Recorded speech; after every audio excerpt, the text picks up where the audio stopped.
Graça e a paz do Senhor Jesus Cristo. Nós iremos começar uma breve palavra de meditação nessa noite. Agora, nesse horário que nós começamos, 19h30, estaremos aqui ministrando uma palavra de Deus ao seu coração. Que Deus possa estar abençoando a sua vida, a sua casa. E eu tenho certeza que Ele deseja falar aos nossos corações nessa noite. Boa noite a todos vocês que estão chegando. Eu queria nessa noite compartilhar uma palavra aos nossos corações aqui, neste horário aqui, 19h30, aqui em Bom Despacho, nós começamos a receber, graças a Deus, uma chuva que vem aqui nos visitando para nós começarmos esse culto, essa ministração, essa palavra de Deus, para que você possa estar nos ouvindo e ouvindo aquilo que Deus tem para falar ao nosso coração. Eu peço, se você estiver me ouvindo bem, não sei se por causa da chuva está dando algum problema de transmissão, por favor, você fala conosco aí embaixo, para que eu possa nesse instante receber e que Deus venha falar ao seu coração, tá bom? Estou vendo que a Esté deu um joia ali, então que nós possamos nessa noite ter mais uma noite de intimidade, de palavra, de reflexão, esse momento difícil que infelizmente nós fisicamente não podemos nos ver como deveria, que fisicamente nós não nos reunimos, para adorar a Deus, nós sentimos saudade dos cultos, o nosso coração fica angustiado porque nós não temos assim uma previsão definida, marcar uma data de como será o dia que nós iremos juntamente nos reunir para adorar o Senhor, mas sabemos que isso vai passar, sabemos que isso tudo não está sendo em vão e que Deus certamente continua com as suas mãos estendidas e ouvindo os nossos clamores, as nossas orações, para que isso tudo possa cessar e nós possamos juntamente, como igreja, como irmãos, não só a nossa igreja Batista Bethesda, mas todas as igrejas, todo ajuntamento, agrupamento de pessoas que querem, que desejem e que sentem falta dessa comunhão.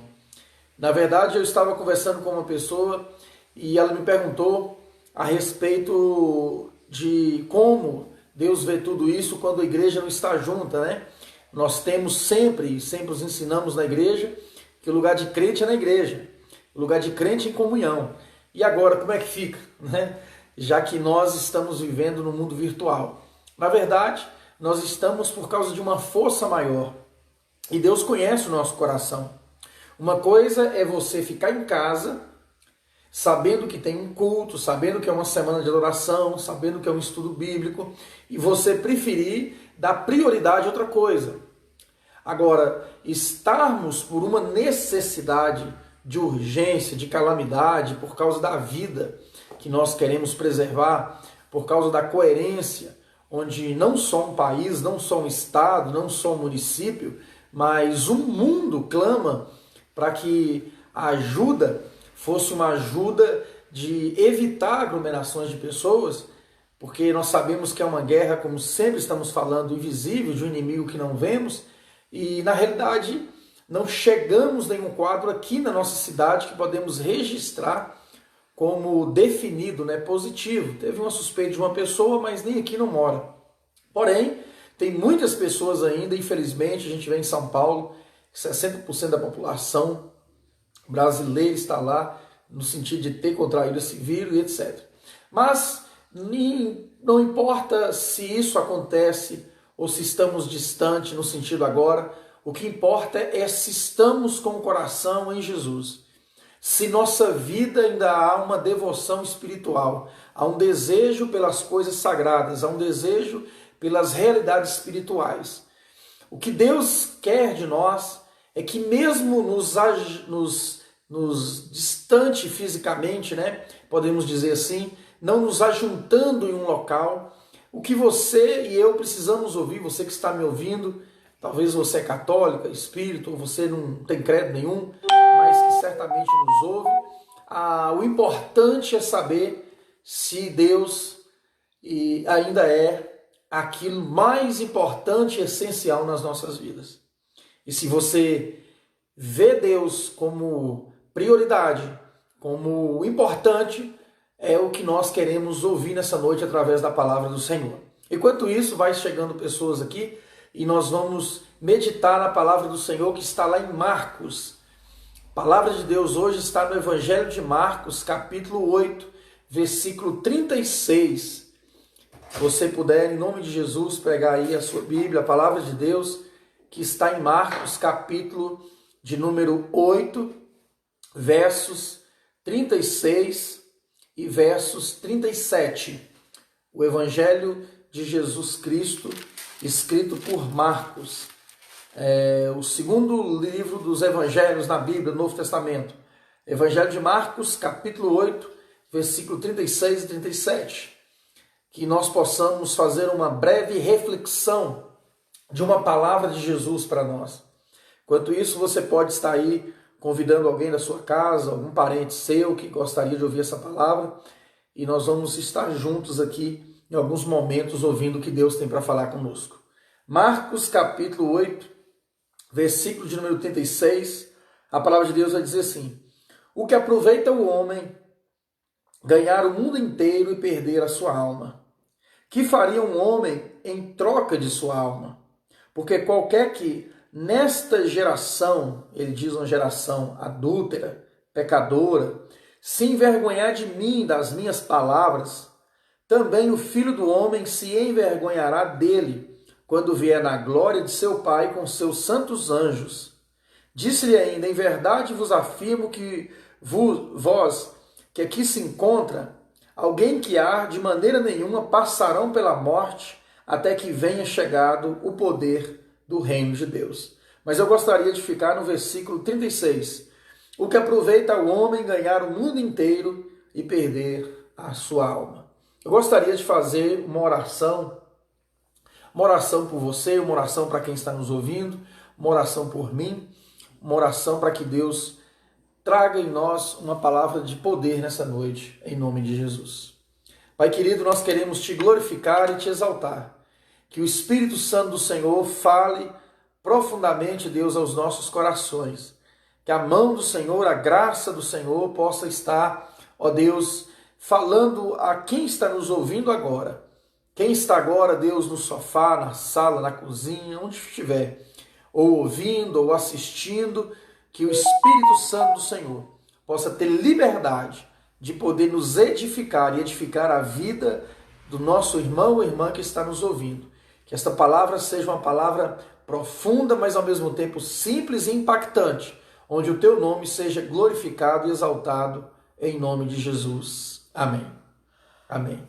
Esta palavra de Deus aqui escrita por Jesus, o que adianta o homem ganhar o mundo inteiro e perder a sua alma? É uma mensagem que muitas vezes nós usamos esse texto, esse versículo, essa ponta, somente essa porção. Muitas vezes nós usamos essa porção, esta palavra do Senhor, muitas vezes uma mensagem evangelística. Nós tiramos essa mensagem, talvez, para pessoas que nós queremos que conheçam o Evangelho. Quantos de nós já pegamos esse versículo e dizemos assim: o que adianta o homem ganhar o mundo inteiro e perder a sua alma?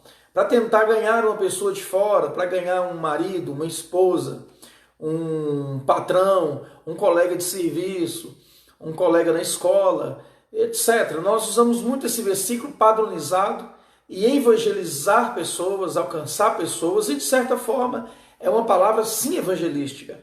É uma palavra sim que joga para aquelas pessoas, ou que como uma grande rede, para alcançar pessoas que na verdade estão longe de Deus, estão longe do Evangelho, estão longe da salvação. Mas hoje eu gostaria de trazer esse versículo de uma perspectiva diferente. Eu queria trazer essa mensagem não só para você que ainda não conhece o Senhor, com certeza, mas também para nós que já conhecemos a Bíblia e que no processo da nossa caminhada cristã, na evolução da nossa fé, na dinâmica da vida, no crescimento, na maturidade, na existência de viver neste mundo, muitas vezes nós vamos perdendo sem perceber a nossa alma. Porque Jesus dá uma palavra dessa e parece que ele está falando para a gente que precisa dele. E nós, às vezes, no processo de sermos cristãos, entre aspas, amadurecidos, mais velhos na fé, mais conformados com a Bíblia, com a igreja, com a religião, com o nome protestante, com o nome evangélico, com o nome cristão, muitas vezes nós achamos que essa palavra não cabe mais dentro do nosso vocabulário. É como se dissesse, não, pastor, o que adianta ganhar o mundo inteiro? Eu já tenho Deus. Mas a pergunta não é se eu tenho Deus. A pergunta é, será que Deus nos tem? Será que Deus continua nos tendo? Porque o processo do cristianismo é um processo que entra em todo tempo em uma morte diária. Porque aqui nós vemos Jesus diante de uma multidão e dizendo, olha, o que adianta o homem ganhar a vida, o mundo todo, e ele se perder como ente de cristão? Ele se perder como cidadão. No processo da sua caminhada, porque estamos numa caminhada. A Bíblia não nos chama a um cristianismo estético e representável pela imagem humana, e muito menos um cristianismo paralisado, um cristianismo mirrado, um cristianismo atrofiado. Talvez um nome melhor, um cristianismo sem nenhum tipo de motivação e dinamismo na fé. E é isso que Jesus está dizendo, que adianta você ter o mundo todo em sua volta e a sua alma no processo de cristianismo vai se perdendo ao longo da sua caminhada. A verdade é que precisamos definir entre alma e definir entre mundo, porque Jesus usa essas duas palavras. Ele diz o que adianta o homem perder a sua alma, e ele está dizendo que nós temos alma, e ao mesmo tempo ele diz o que adianta o homem ganhar o mundo. Então Jesus nos coloca diante de alma que somos, como indivíduo, como pessoas, como gente, como pessoas que Deus nos chamou à fé, mas também Jesus diz que em nossa volta existe mundo, e nós estamos no mundo. E quando vivemos aqui, não tem como nós termos a cabeça a 100% somente no céu, na eternidade, e deslocar os nossos pés da terra. Mas também não podemos viver na terra e totalmente divorciado, distante do céu. Os dois extremos é perigoso. Os dois extremos são inadmissíveis no cristianismo e na fé bíblica e na fé do Senhor. Por isso eu convido você a entender um pouco da palavra do Senhor quando ele fala a respeito de alma. O que é alma? Segundo estudiosos e biblicamente dizendo, alma talvez está mais relacionado às nossas emoções, às nossas vontades, aos nossos desejos. Para alguns, homem, o ser humano, alguma linha teológica oferece que o homem é feito de 3 partes, isso chama tricotomia, onde eles afirmam que o ser humano é feito de corpo físico, esse corpo físico que eu vejo, que você vê, que a gente pega, essa algo concreto, mas também podemos ser feitos de alma e de espírito. Alma é as nossas emoções, é os nossos sentimentos. Alma é aquilo que dá angústia. Quando eu estou angustiado, minha alma está angustiada. Há textos e versículos nos Salmos, por exemplo, que os salmistas diziam, minha alma está angustiada, eu estou deprimido, eu estou triste. A alma é o que nos enquadra de uma energia, de um potencial, que leva as pessoas à perca de energia. Às vezes a pessoa entra em quadro depressivo, as pessoas não querem ver as outras. Então a alma é tudo aquilo que está relacionado a todas as vontades que está dentro de nós. Já espírito, já seria, segundo os estudiosos e o que a Bíblia mais ou menos nos aponta como mais equilíbrio, seria a ponte entre o nosso relacionamento com Deus, é a parte mais nobre do ser humano. O espírito é aquilo que vincula a minha comunhão com o eterno. Por isso que muita gente tem corpo físico e tem alma, porque o ser humano nasce com a alma que Deus soprou. No Antigo Testamento essa palavra chama nefesh, que no grego significa psique. É a alma que sente, a alma que chora, a alma que faz com que a sua vida viva nesse processo do mundo. E quando você sente dor, seu corpo físico sente, porque a sua alma, ela é casada, ela é unida, ela é um agente íntegra das nossas emoções e no nosso corpo físico. Agora o espírito é aquilo que somente aqueles que foram salvos por Jesus. É por isso que em Efésios 2:1 vai dizer: nós estávamos mortos nos nossos delitos e pecados, mas ele nos deu vida. Então a vida de sentir apetite por Deus é onde o espírito, ele é levado à salvação, ele é resgatado por Deus. Por isso que algumas pessoas que você prega há anos, você fala de Deus há anos, você vai compartilhar essa mensagem para ele, você vai chamar ele para um culto, você vai ler a Bíblia e ele não se interessa, ele não sente desejo, ele não sente apetite, ele não sente fome. Como diz um certo pastor e pregador, evangelista, Charles Adolfo, dizem assim, Spurgeon, ele cita uma frase: converter uma pessoa ao cristianismo sem o Espírito, ou seja, o Espírito Santo convencer, é a mesma coisa de você pegar um cãozinho e querer que esse animal se torne vegetariano, que ele despreze carne, que ele despreze comida, que ele despreze, porque é impossível um ser humano comum no mundo se transformar para Cristo, sentindo o amor de Cristo, o amor de Deus, sem que ele se transforme pelo poder da palavra e pelo poder do Espírito Santo que faz a modificação nos nossos corações. Então a alma, para ficar claro para você entender um pouco do quadro da mensagem, é essas emoções, é esses sentimentos, é a razão, é o intelecto, é a criatividade, é o que nos distingue dos animais. É o que nos diferencia de um cachorro, que nos diferencia de um papagaio, na qual a alma deles, no sentido de inteligência, de personalidade, de ação, de razão, eles não têm. Claro que tem outros que defendem a teoria de dicotomia, mas eu não estou aqui ensinando o que é o homem, quantas partes é ou não. O que é real, tanto para aqueles que é dicótomo, que acreditam que alma e espírito é a mesma coisa e que estão todos no mesmo corpo. Mesmo que essas pessoas pensem assim, nenhuma delas duvidam e questionam de que nós somos feitos de uma parte física e de uma parte material.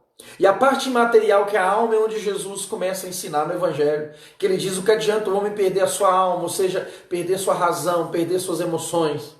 Há muita gente no Evangelho desalmada, perdeu a sensibilidade, perdeu a fé. Ela é crente, ela confessa Jesus, ela se batizou, ela bate palma na igreja, ela adora, ela às vezes contribui, ela oferta, ela faz qualquer coisa. Mas na verdade, muitas vezes ela está distante daquilo que é real, daquilo que é a essência do Evangelho. E mundo, o que é mundo? Jesus então diz, olha, o que adianta o homem ganhar o mundo? Nós não podemos viver no mundo e satanizar o mundo. Mundo, à luz da Bíblia, ela tem 3 dimensões. A primeira delas está em Gênesis 1:1, quando Deus diz, haja luz, e houve luz. E a partir do sopro de Deus, todas as coisas no universo foram criadas. Hebreus diz que pela palavra do seu poder, todas as coisas passaram a existir. Então o mundo, existe um mundo físico, é o cosmos, é o universo, as galáxias, as estrelas, o sol, é a praia, é os rios, é os mares, é as nascentes, é os animais. Isso é o mundo. É o mundo que Deus criou. É o mundo material que Deus ama. É o mundo que está entrando hoje em colapso. É o mundo que os rios estão sendo poluídos. É um mundo que os animais selvagens estão sendo capturados e mortos. É um mundo, esse mundo que Deus deu para o ser humano viver nele. Que ele diz lá em Gênesis que Deus criou o mundo para que colocasse o homem que chama-se no jardim e lá esse homem pudesse guardar e cultivar. Guardar e cultivar o jardim como alimentação, como cuidado especial do mordomos de Deus, na qual Deus nos fez mordomos, uma mordomia que nos coloca em ação de criação das coisas que não são nossas. Esse cãozinho que está perto de você não é seu. Esse animal que você tem em casa não é seu. A sua fazenda, o seu gado, o seu animal, aquilo não te pertence como propriedade de existência. Você só tem a permissão divina de cuidar dele. Você só tem a permissão divina de cuidar nesse instante e de protegê-lo, mas ele não é nosso. Isso é a existência de Deus. Se amanhã ele decidir levar esse animal, ele vai levar. Se ele decidir que amanhã a lua não venha com o seu esplendor e que o sol raie mais do que 12 horas e gere 24 horas e 48 horas, ele vai fazer porque ele é Deus. E a essência da criação é dele. É dele por natureza de criação, é dele por paternidade de função, tudo pertence a ele. É por isso que a palavra de Deus diz que por ele e para ele são todas as coisas. Então nós estamos simplesmente na terra, diante de um mundo que não é nosso, e não é esse mundo que Deus condena. Não é a praia que Deus condena. Eu já vi muito crente questionando, eu posso ir na praia? Eu não posso ir na praia? Ah, a praia não é de Deus. Como que não é de Deus? Um mar bonito daquele, quem é que fez? Foi o capeta? Foi Satanás? Claro que não. O diabo não tem poder de criação. O diabo ele é um imitador, invejoso, ganancioso, que desde a criação do mundo sempre quis ser igual a Deus. E isso nunca aconteceu e nunca vai acontecer, porque só existe um Deus, um Senhor dos exércitos, que cria todas as coisas e que manda em todas as coisas e que governa todas as coisas, e que esse mundo não está entregue às baratas, não está jogado ao desdém, esse mundo não está jogado a coincidências e muito menos a destino.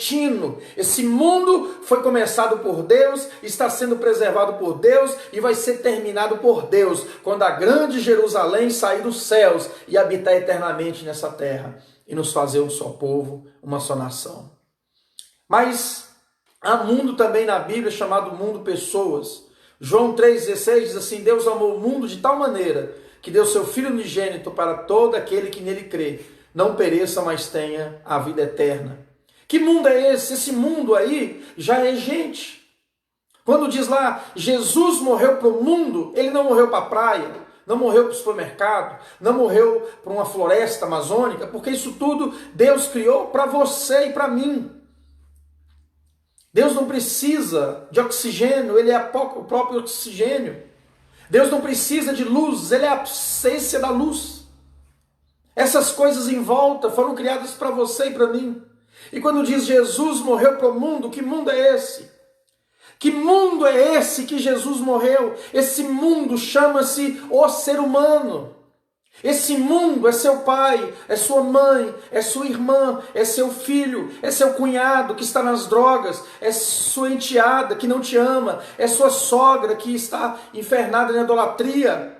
Que mundo é esse? Esse mundo é as prostitutas, esse mundo é os lésbicos, homossexuais, sei lá mais quem. Esse mundo são essas pessoas que Deus ama e quer elas. Esse mundo é você que está agora numa crise de depressão. Esse mundo é você. Esse mundo é você que não tem pai, que não tem mãe, que foi criado talvez por alguém num orfanato, jogado.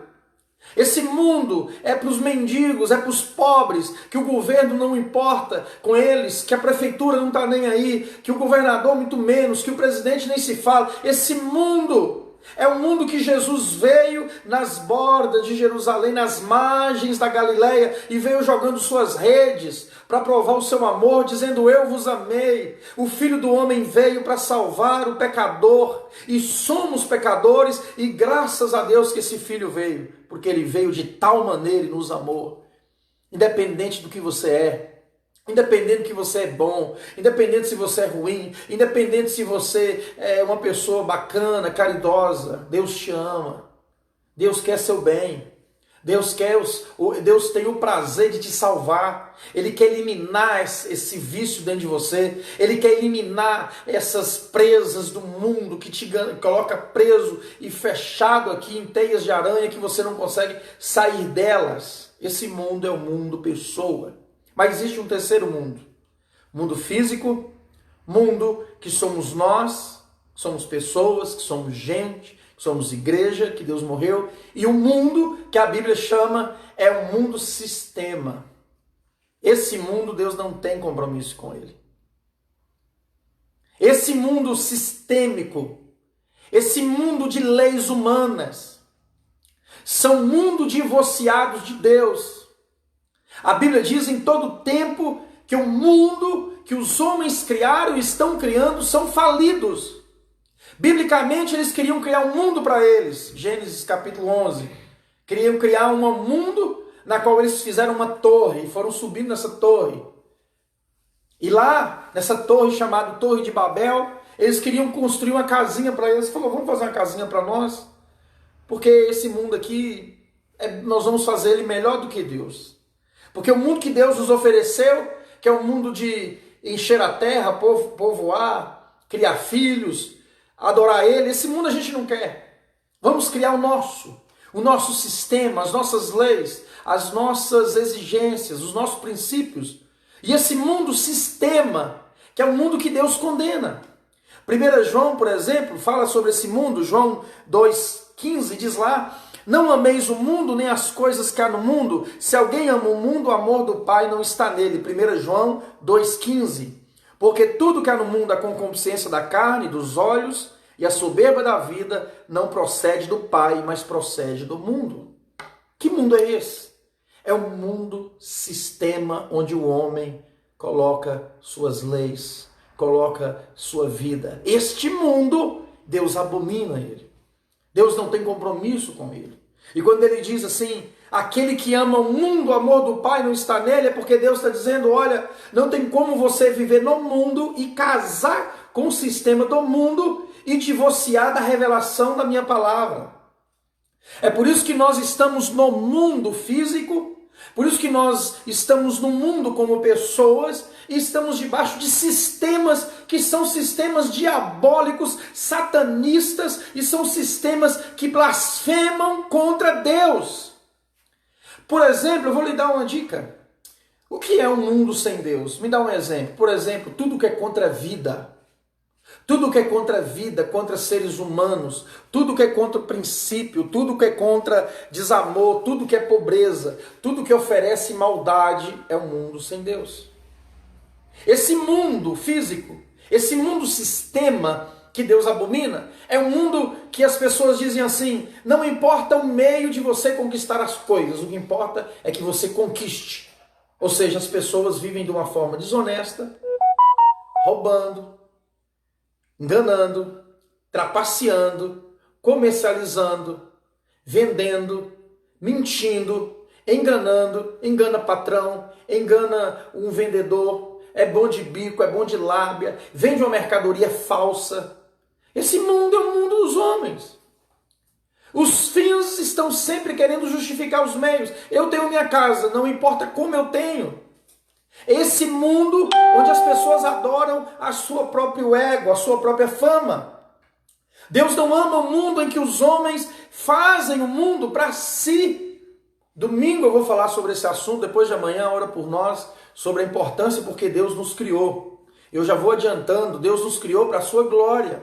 E quando nós vivemos para a glória dos homens, quando nós vivemos para a nossa glória, nós estamos encharcados de um mundo que nós criamos. E quando nós criamos o nosso mundo, o mínimo que acontece conosco, frustração, decepção, isolamento. Não é o isolamento de quarentena da lei, não. É isolamento porque ninguém mais quer viver diante de gente insuportável, que arrota ego, que arrota superioridade, que a palavra é maior do que todos em volta, que ele conhece ou ela sempre está com a resposta na mão, ele sempre se acha melhor, ele sempre se acha com afinidade de que as pessoas têm que obedecer. Esse mundo onde os príncipes, reis da terra tentam viver nele como se fosse algo que não precisa de Deus. Por isso que Jesus disse que adianta o homem ganhar o mundo inteiro e perder sua alma. Esse mundo que as pessoas estão em volta, o mundo do seu sucesso. Conhecem Jesus, mas esqueceram de devotar a sua vida para Jesus. Aí passam a viver para o mundo, para o sistema. Agora, eu gostaria de concluir essa mensagem lhe dando aqui uma palavra para que Deus possa finalizar dentro dos nossos corações como que nós podemos viver a vida cristã ou viver o evangelho sem perder a nossa alma. Eu comecei na introdução dessa mensagem dizendo que tem muita gente que no processo da vida cristã vai perdendo a sua alma. E o que é a alma? Sede de emoção, de razão. O que é a alma? É onde eu sinto as minhas angústias, onde eu sinto os meus desejos, é onde vem os meus estresses, é onde vem as minhas ansiedades. Como é que eu faço para mim não perder isso? Porque essa mensagem, ela pode voltar para nós, não para evangelizar alguém, mas pode vir para a nossa vida. Como é que eu posso fazer isso? Primeira delas, a alternativa que Jesus nos dá é, primeiramente, não perca a sensibilidade da vida humana. Cada vez que você olha para o mundo se derretendo, para o mundo se desfigurando, quando você olha para um Brasil de doenças, que a sanidade básica do ser humano está arredio, está decepcionante, quando você vê um quadro de índice de mortalidade de pessoas, de jovens, em drogas, em vícios, em prostituições, em bagunça. Quando você vê casamentos se dissolvendo, divórcios se popularizando como normalidade. Quando você vê pessoas brincando com a fé, vivendo uma fé parada, uma fé sem estacionada, pessoas que não fazem mais diferenciação entre o profano e o sagrado. Quando você vê pessoas que não mais lê a Bíblia, quando você vê pessoas se distanciando dessas coisas, é porque a alma dele está sendo voltada para o mundo e não mais para o Evangelho. Então o conselho de Jesus é, para não perdermos a nossa alma, é não perca essa sensibilidade, é dizer em oração: Senhor, que o meu coração volte ao Senhor, que as minhas emoções voltem ao Senhor, como a vida de Maria, a mãe de Jesus, que estava grávida dele, e quando ela recebeu aquela mensagem reveladora, extraordinária, maravilhosa, a palavra que ela dá é: a minha alma engrandece ao Senhor, o meu Deus, o meu Salvador, o meu espírito se regozija no Senhor. O que Ana fez? Ana simplesmente diz: a minha alma engrandece ao Senhor.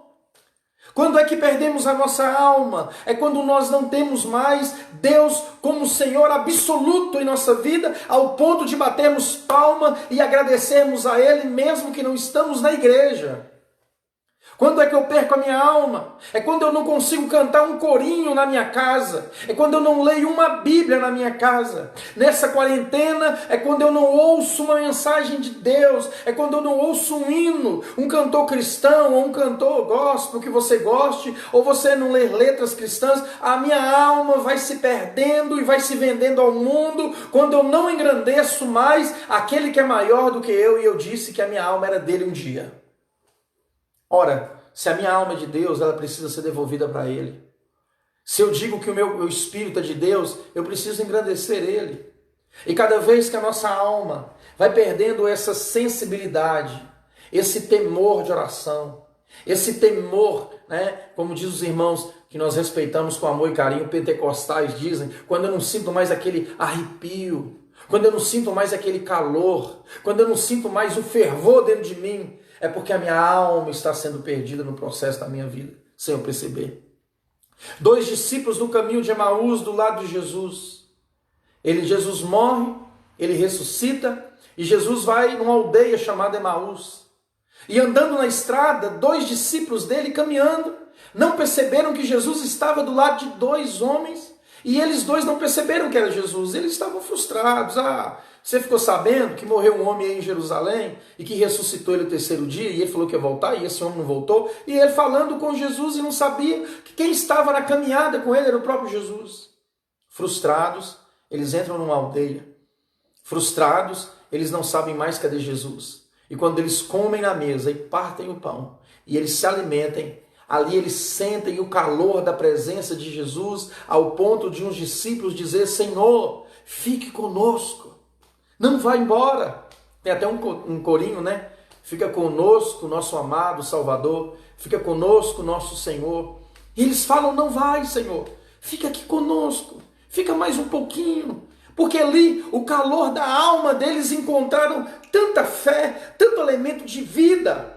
O Deus encarnado que ressuscitou o 3º dia estava do lado deles.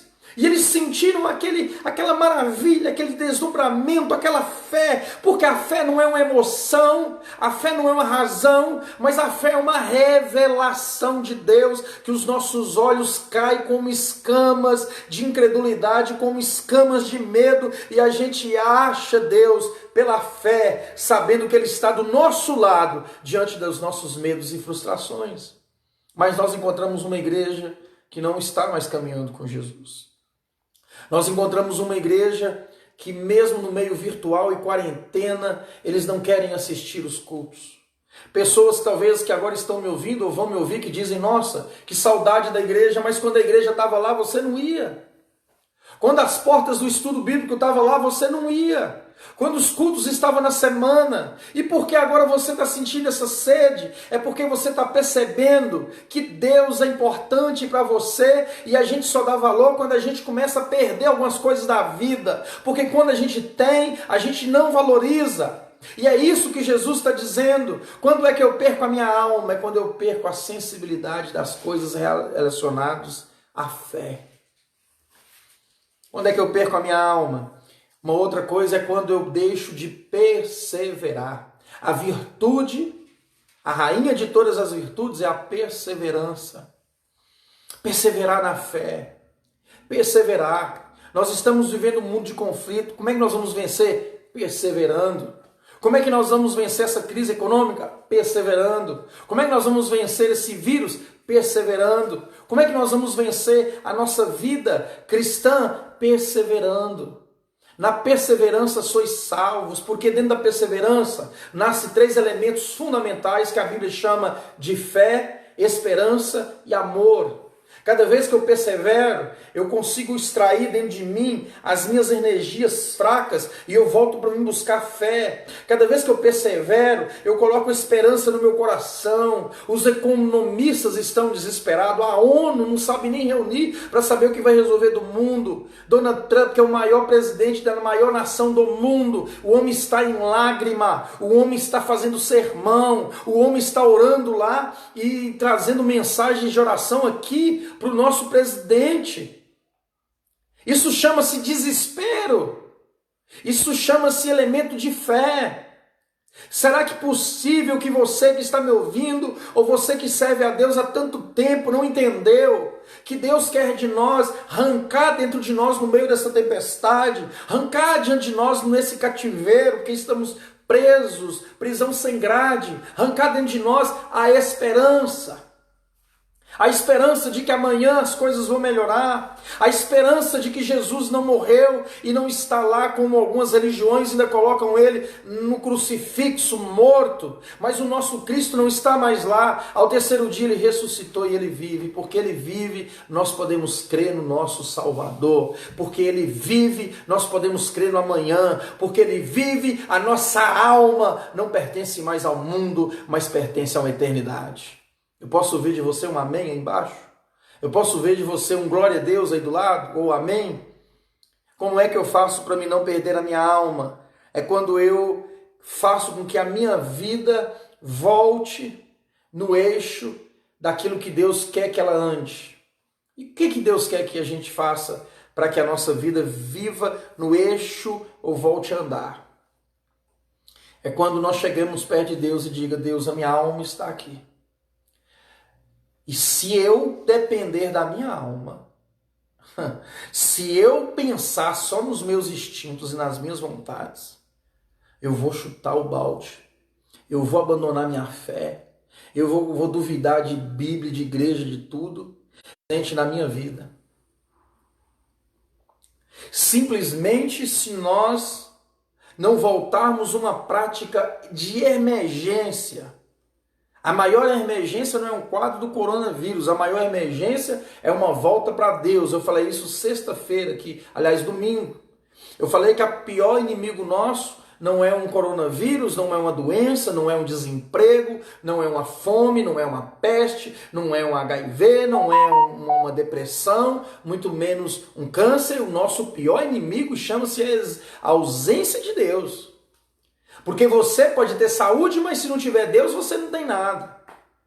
Você pode ter dinheiro, mas se você tiver Deus, você não tem nada.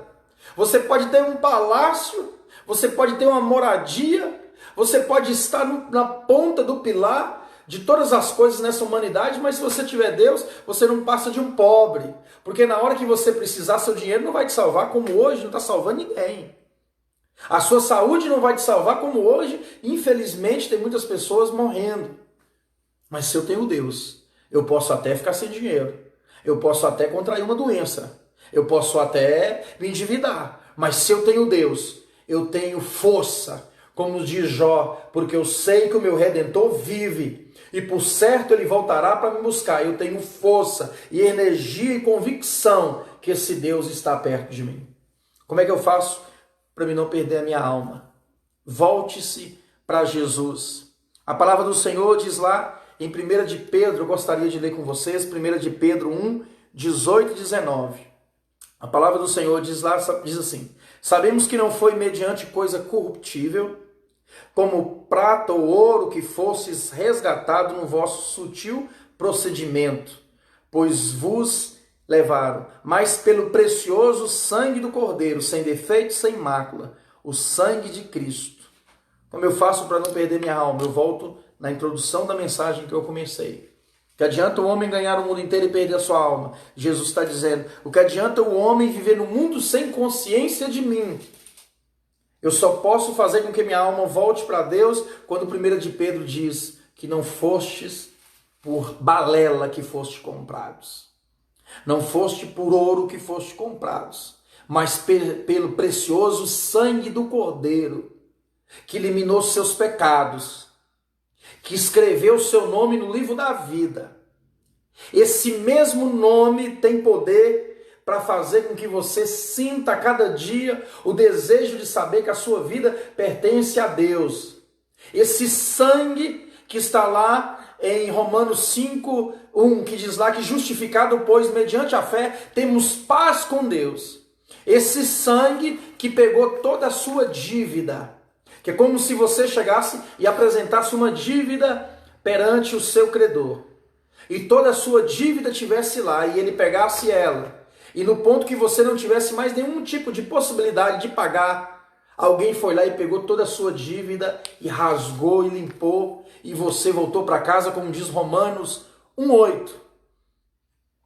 Romanos 1,8 diz que não há mais condenação para aqueles que estão em Cristo Jesus, nosso Senhor.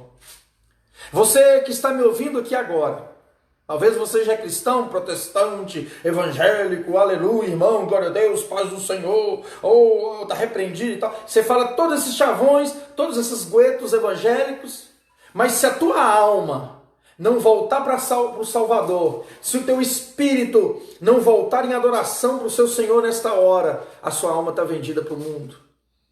A sua alma está entregue no sistema do mundo. Seus negócios estão aqui. Sua admissão de vida está aqui. Mas se você colocou a sua fé em Jesus, a sua alma agora é dele, não é mais do diabo e nem sua e muito menos do mundo.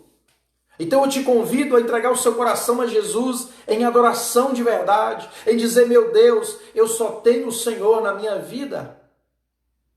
Eu estava fazendo uma compra aí no supermercado e aí eu conversando com uma pessoa que está do meu lado, e essa pessoa falando, pois é, pastor, ele me conhece, a situação é só Jesus, a situação agora o que o mundo está é só Jesus. Eu falei para ele assim, rapaz, e desde que mundo é só Jesus mesmo. O problema é que Deus tem que nos esvaziar do mundo, para ele escutar lá do coração uma palavrinha, só Jesus.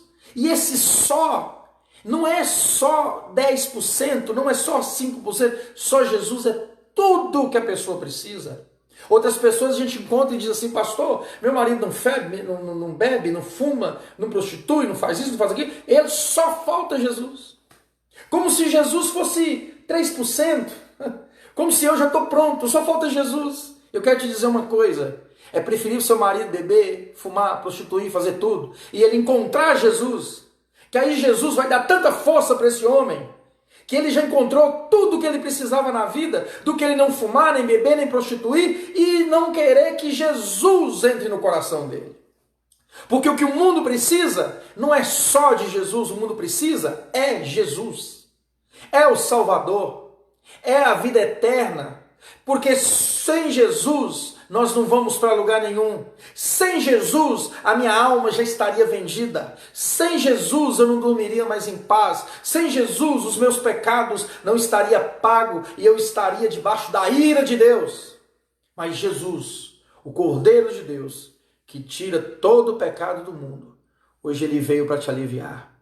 Hoje ele veio te salvando. Hoje ele veio te resgatando. E é esse Jesus que nós pregamos, que eu quero te convidar a orar comigo nessa hora. Abaixe sua cabeça, Curve seu coração. Se você estiver na sua casa, ajoelhe-se aí. Você que está em sua casa, não tenha vergonha do seu marido, da sua esposa. Jesus falou assim: aquele, pois, que se envergonhar de mim e das minhas palavras, eu, no entanto, me envergonharei de você no dia do juízo. Coloque sua alma para Jesus. Do que adianta nós ganharmos um mundo? Do que adianta? O elemento do coronavírus provou mais uma vez.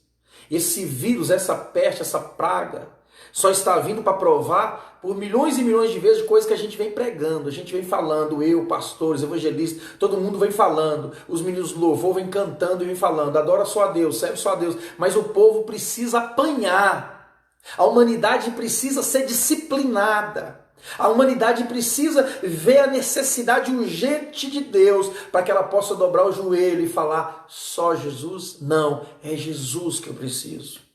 Enquanto o mundo continuar amando o mundo, enquanto o mundo viver para o sistema do mundo, Deus está longe de nós.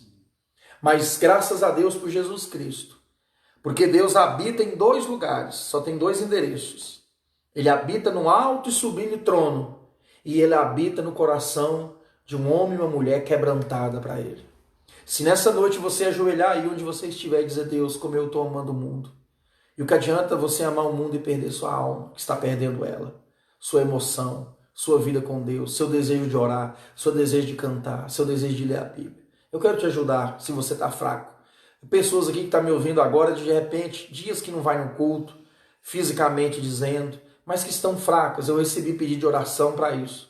Queria orar por você. Pai, em nome de Jesus, eu quero orar pela minha irmã e pelo meu irmão que está agora de joelhos na tua presença. Quero pedir ao Espírito Santo do Senhor, ó Pai, que derrame sobre ele ou ela a tua graça. Que o Espírito do Senhor possa estar, Senhor, ajudando o nosso irmão e a nossa irmã agora. Que adianta o homem ganhar o mundo inteiro, Deus, e perder a sua alma? Por isso, salve a alma deste homem, desta mulher. Salva-nos dessa geração perversa. Salva-nos da tecnologia. Salva-nos, Senhor. Salva-nos, Pai. Salva-nos da existência desse mundo terrível. Salva-nos dos anúncios da internet de morte. Salva-nos do coronavírus. Salva-nos, Pai. Salva dos vírus dos nossos pecados, que são maiores do que essa enfermidade. E levante o teu povo de novo.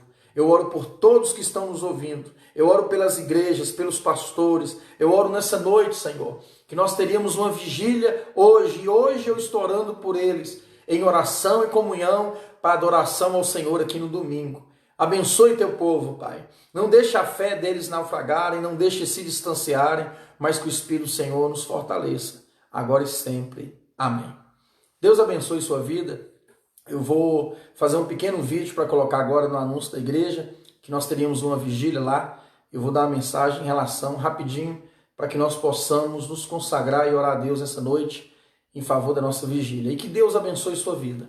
Que o Espírito do Senhor fale com você. Domingo eu estarei aqui ministrando uma palavra muito importante. Convide alguém às 7 horas. Nós vamos transmitir mais cedo para que dá tempo de pegar e jogar de novo no YouTube, né? Nós temos um canal no YouTube e nós estamos aqui, o irmão Ezequiel está aí nos ajudando, correndo atrás. Assim que terminar aqui, ele vai colocar no canal da igreja e vai passar para os irmãos. E domingo nós teremos uma mensagem muito importante para você. Que Deus te abençoe. Deixe seu pedido de oração aí. Nós vamos orar daqui a pouco e eu vou entregar a sua vida na mão do Senhor e que você também ore por mim. Ore pela minha vida, pela minha esposa, ore pelo nosso ministério, ore pelos meninos de louvor, pelos que trabalham na igreja, que estão angustiados, estão tristes, mas que Deus venha ter misericórdia de cada um de nós, agora e sempre. Deus te abençoe, muito obrigado por estar conosco, continue orando e que Deus seja o nosso repouso, fortaleza e segurança eternamente, hoje e sempre. Amém.